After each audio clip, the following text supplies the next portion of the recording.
Welcome to Jackets TV, presented by Ohio Health. I'm Bob McElligott alongside of Jody Shelley, and this is CBJ Today.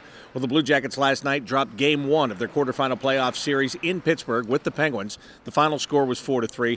Jody, just to recap that game, it's pretty much what we talked about going into it. The Penguins are the kind of a team where if you make a mistake, they will make you pay for it. 2 power play goals, a turnover right at the Penguins' blue line, turned into a 2-on-1. That was a game-winning goal.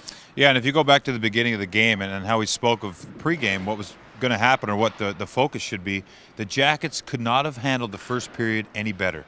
They came out, they kind of went through the storm of the Pittsburgh's first push, and then they scored the first goal. And then they get a power play and they score on.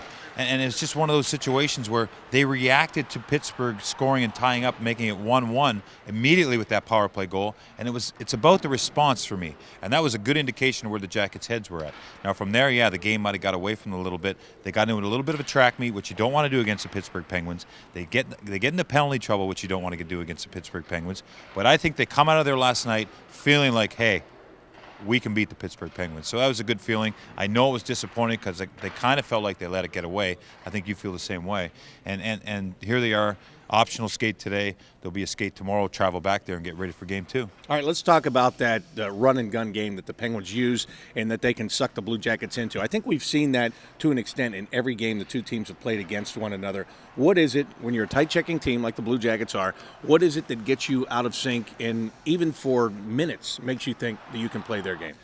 I think what you do is you feel a little too good about yourself. You get a little too comfortable. And when you do that against the Pittsburgh Penguins, they will take advantage of that. They want you to open up and play that end-to-end game where you're maybe taking a penalty or two, just trading chances. And transition is their game. As you mentioned in the game-winning goal, turnover at the blue line ends up in your net.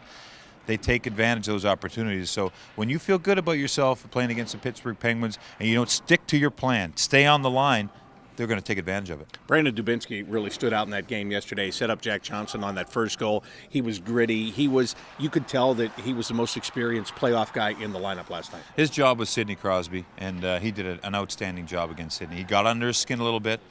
He had, I think, 21 shifts or 20 shifts against Sidney, and the one shift he wasn't out there against him, Sidney got an assist. Just a little stat, a little idea of how effective he was in that role against Sidney Crosby. All right, today, Jody mentioned the optional skate going on behind us.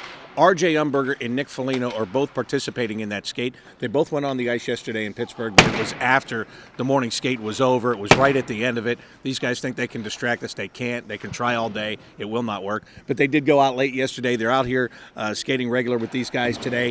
That's a great sign because they could use them to come back. Well, it's not a good sign that they're not hitting the net. They got to hit the net tomorrow in Pittsburgh. I mean, you got to get pucks at Fleury. Yeah, it's good to get those guys back.